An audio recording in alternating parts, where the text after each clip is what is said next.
Здравствуйте, мои хорошие! Сегодня приготовим с вами воздушные пирожки на сухих дрожжах с яблочной начинкой. Для этого нам потребуется мука. Кстати, наш секретный ингредиент – крахмал, мы его используем.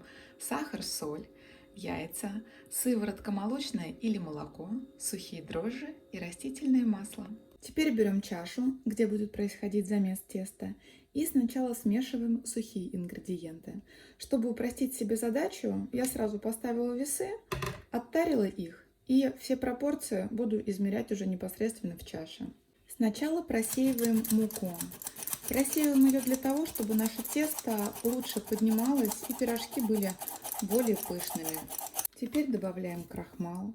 Вы можете использовать кукурузный или картофельный. В принципе, большого значения не имеет, какой у вас есть.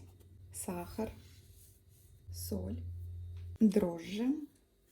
И все перемешиваем. Яйцо поделим на желток и белок. Желток нам потребуется для смазывания наших пирожков. Белок взбиваем до образования пены.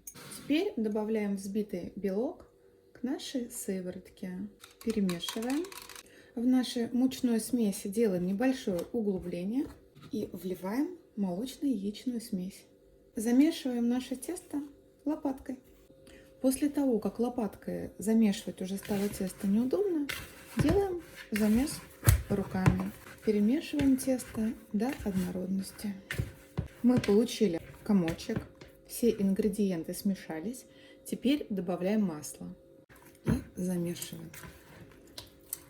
Опять же, до однородного состояния. Мы замешали вот такой комочек, накроем пищевой пленкой или полотенчиком и отправим в теплое место. Теплым местом у нас может быть батарейка в период зимы или же духовка, которую мы изначально разогреваем, отключаем и ставим туда наше тесто подниматься. А для нашей начинки нам потребуются яблоки, корица и сахар. Яблочки очищаем от кожуры. Будем избавляться от семечек. Разрезаем яблоко на 4 части и убираем сердцевину. Режем наши яблочки на квадратики. Делаем это следующим образом. Берем четвертинку, разрезаем, переворачиваем, разрезаем и нарезаем. Все. Наши порезанные яблочки выложили на сухую сковородку. И теперь будем выпаривать из них лишнюю влагу. Накрываем крышкой и ждем. Периодически помешиваем, чтобы наши яблочки не прилипали. Чтобы наши яблочки в процессе готовки не темнели, сбрызнем их лимонным соком. Совсем немного. Интенсивно выпаривается жидкость. Мы видим пузырьки. Проверяем их на мягкость. Пока еще твердые. Продолжаем тушить. Проверяем на мягкость. Все, наши яблочки стали мягкие. Добавляем сахар. Я люблю послаще начинку, поэтому добавлю побольше сахара. Еще я решила добавить корицу, чтобы придать более изысканный вкус. И все перемешиваем. Накрываем крышкой и тушим еще буквально 1 минутку. Прошло 1,5 часа, наше тесто увеличилось в объеме минимум в 2 раза. Начинаем с ним работать. Я выкладываю его на силиконовый коврик. Если у вас силиконового коврика нет, вы можете присыпать столешницу мукой и работать, как и я. Немного обмяли тесто. И теперь формируем шарики. Отщипнули, скатали. Вот такой шарик положили. Так делаем абсолютно со всем тестом. У нас получилось 15 шариков, примерно по 47 грамм. Накроем наше тесто полотенчиком и дадим отдохнуть минут 10. Наши пирожки отдохнули, немного увеличились в размере. Будем формировать. Каждый шарик мы распределяем ручкой. Берем чайную ложку начинки, кладем и защипляем со всех сторон.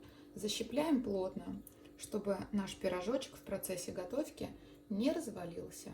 Делаем это вот так. Далее берем в ручку, плотненько щипляем, переворачиваем. Все, наш пирожок готов. Все пирожки я кладу по диагонали, чтобы они уместились на нашем коврике. Все наши пирожки готовы.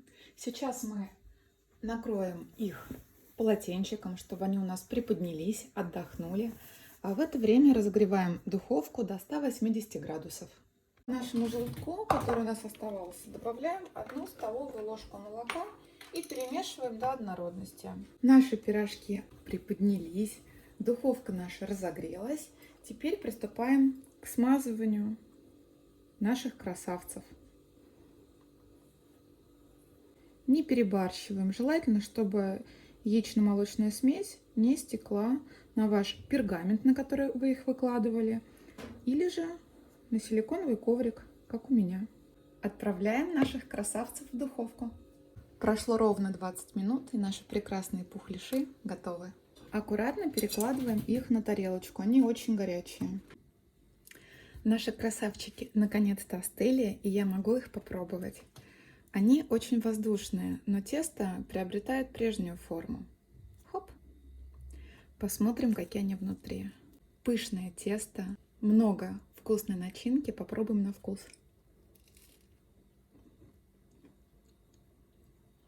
Это божественно. Пробуйте, готовьте, вы не пожалеете и не разочаруетесь. Приятного аппетита и будьте здоровы!